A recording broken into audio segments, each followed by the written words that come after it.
এই যে ছেলেটিকে দেখছেন, ছেলেটির নাম মুকুল। জন্মের কিছুদিনের মধ্যে মা মারা যায়। কিছুদিন পর বাবাও না ফেরার দেশে পাড়ি জমায়। বাবা মারা যাওয়ার আগে তার সব সম্পত্তি দিয়ে যায় ছোট ভাই সমীরের হাতে।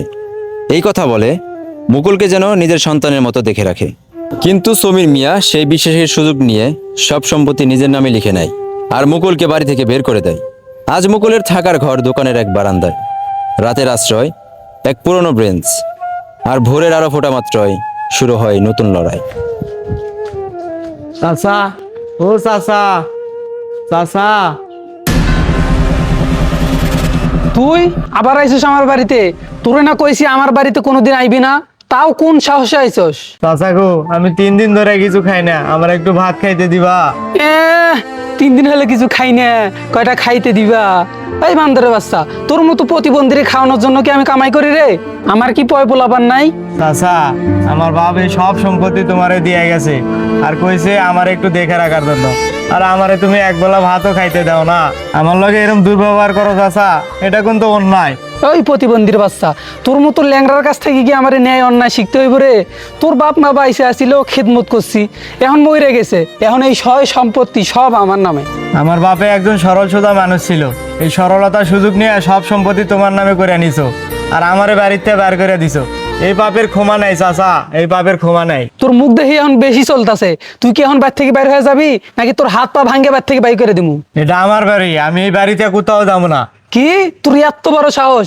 এ জলিল, কই রে? হ্যাঁ আব্বা কি হইছে? আরে প্রতিবন্ধীটা পিটায় বাড়ি থেকে বাইর করে দিত। এই তোরে না কালকে আব্বা বাড়ি থেকে বাইক দিল, তুই আবার আইছিস কে? বাড়া বাড়ি থেকে বাড়া বাড়া।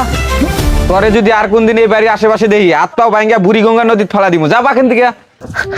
তোরা আমারে অসহায় পায় এভাবে অত্যাচার করে মারলি, এর বিচার ঠিক একদিন আল্লাহ করবো, আল্লাহ এর বিচার করবো।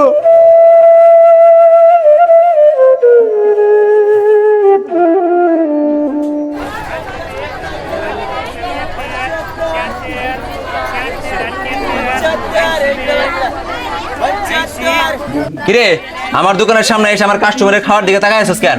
আমি 3 দিন ধরে কিছু খাই না, আমারে একটা রুটি খাইতে দিবেন? ও খিদা লাগছে, রুটি খাবি? নে।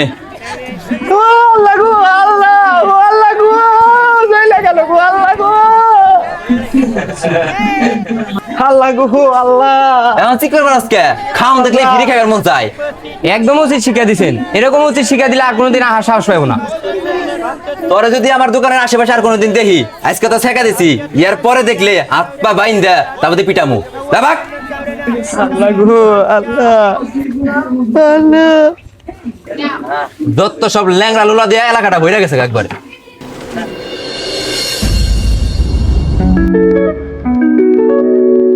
আল্লাহ রাস্তে কিছু দেন, আল্লাহ রাস্তে কিছু দেন, আল্লাহ রাস্তে কিছু দেন, আল্লাহ রাস্তে কিছু দেন গো। ফিরি ফিরি তো দেখো খাবার দিল না, যাই গো ওর সাথে কটাটা ভিক্ষা করে ওটা দিয়েই খাই।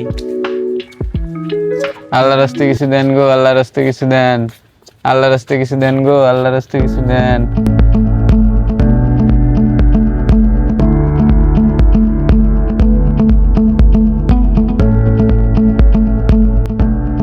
এই বেটা, তুই কোথায় থেকে এসে উড়ে এসে জুড়ে বসলি?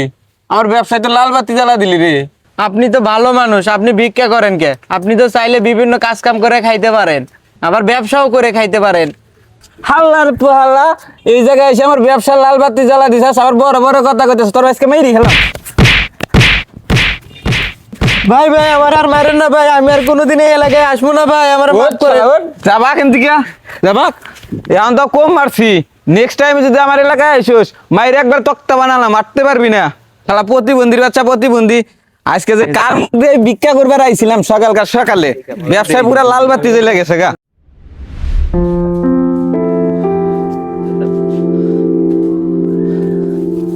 আরে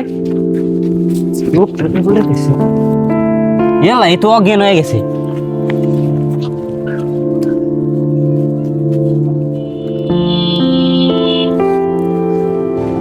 আরে তোমার কি হয়েছে? তুমি এখানে পড়ে গেলা কেন? আমি 3 দিন ধরে কিছু খাই নাই, আমার অনেক ক্ষুধা লাগছে। আচ্ছা তাহলে আমার সাথে চলো, ওঠো। আহা, ছেলেটা দেখি প্রতিবন্ধী।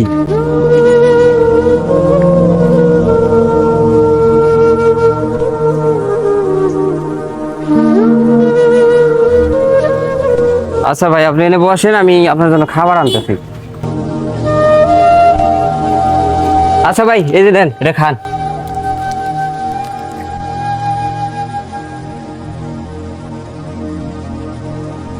আচ্ছা, তুমি তো আমাদের এলাকার কেউ না, তোমার বাড়ি কই, আর তুমি এই শরীর নিয়ে কই যাইতেছো? আমার নাম মুকুল, কবিরপুরের তমুজ মিয়ার ছেলে আমি। তা তুমি বাড়ি ঘর রাইখা এই শরীর নিয়ে রাস্তায় রাস্তায় ঘুরতেছো কেন? আমার বাবা মা মারা যাওয়ার আগে আমার চাচার কাছে সব সম্পত্তি বুঝিয়ে দিয়ে যায় এবং আমাকে তাদের ছেলের মতো লালন পালন করতে বলে। আমার বাবা মা মারা যাওয়ার সাথে সাথে আমাকে চাচা বাড়ি থেকে বের করে দেয় আর বলে এই বাড়িতে যদি কোনো দিন আসিস সেদিনই নাকি আমার শেষ দিন হবে। ও, এই ব্যাপার। আচ্ছা ঠিক আছে, চলো আমার সাথে, আমি তোমার সম্পত্তি ফিরিয়ে দেওয়ার ব্যবস্থা করতেছি।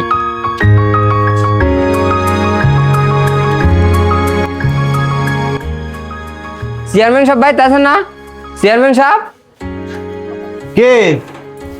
ও তোমরা, হ্যাঁ কি বলবা বলো। ছেলেটা প্রতিবন্ধী, ওর বাবা মা মারা গেছে, ওগো যা জমি জমা আছিল সবার চাষা আত্মসাৎ করে খাইতেছে। ও আচ্ছা, বুঝতে পারছি।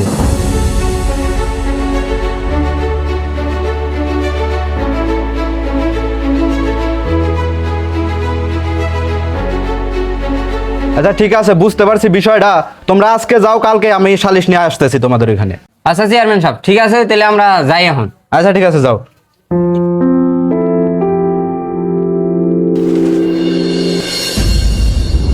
আমরা সবাই এখানে কেন উপস্থিত হয়েছি এই বিষয় তো আমরা সবাই জানি নাকি? জি চেয়ারম্যান সাহেব। এই যেহেতু বৃষ্টি পড়তেছে, আসো আমরা ভিতরে বসি। ও চেয়ারম্যান সাহেব, বৃষ্টি না তো, চেয়ারটা এখানে রাখো। সমীর মিয়া, তোমার ভাতিজার সাথে তুমি যে ঘটনাটা ঘটাইছো এটা কি তুমি ঠিক করছো? তোমার নিজের ভাতিজা, তার মধ্যে বাপ মা মরা একটা প্রতিবন্ধী ছেলে, তার সাথে এই ধরনের কাজটা করা কি তোমার ঠিক হয়েছে? রক্তের টান বলতে তো একটা কথা আছে, তোমার কি একবারও বুক কাঁপলো না এই প্রতিবন্ধী ছেলের সাথে এই ধরনের কাজ করতে? তুমি তার আপন চাচা হয়ে এই ধরনের নিষ্ঠুর কাজ কিভাবে করলে? দেখো সমীর মিয়া, মানুষ কিন্তু চিরকাল বাঁচে না। আর এই যে এত সয় সম্পত্তি করো, এই সয় সম্পত্তি নিয়ে কি তুমি কবরে যাইতে পারবা? এই যে তোমার ভাতিজা প্রতিবন্ধী মানুষ, ওর কি কোনো সয় সম্পত্তি লাগবে? ওর এখন দরকার একটু আদর যত্ন, মা বাবার আদর যত্ন পাইলে ও একটু শান্তিতে থাকতে পারবে। দেখো সমীর মিয়া, এখনো সময় আছে, নিজেকে শুধরিয়ে নাও আর তোমার ভাতিজাকে নিজের কাছে রেখে দাও। ঠিক বলছেন চেয়ারম্যান সাহেব, আমি আমার ভুল বুঝতে পারছি, আজ থেকে আমি নিজেকে শুধরিয়ে নেব। আর এই যে আমার ভাতিজাকে আমার কাছে রেখে দেব এবং তাকে আমি তার মা বাবার মতো আদর করে যত্ন করে লালন পালন করব। সমীর মিয়া, তুমি যে তোমার নিজের ভুল বুঝতে পেরেছো, আমরা অনেক খুশি হয়েছি। আর মুকুল, তুমি আজ থেকে তোমার চাচার সাথেই থাকবা, তোমার আর কোনো চিন্তা নাই। আয় বাবা মুকুল, আয় আমার বুকে আয়, তোর সাথে আমরা অনেক নির্যাতন করছি, আয়। দর্শক, আপনারা দেখলেন লোভ কত সহজে একজন মানুষকে অন্ধ করে দিতে পারে। মুকুলের চাচা তার নিজের ভাতিজার প্রতি অবহেলা করেছিল, কিন্তু শেষ পর্যন্ত তিনি বুঝলেন ধন সম্পদের চেয়ে বড় হলো মায়া, মমতা, সহানুভূতি আর বিশ্বাস। সত্যিকারের যত্ন, মায়া, মমতা এবং বিশ্বাস চিরকাল টিকে থাকে। তাই আসুন আমরা আমাদের কাছের মানুষদের পাশে থাকি, সহানুভূতি ও ভালোবাসা দিয়ে জীবনকে আলোকিত করি।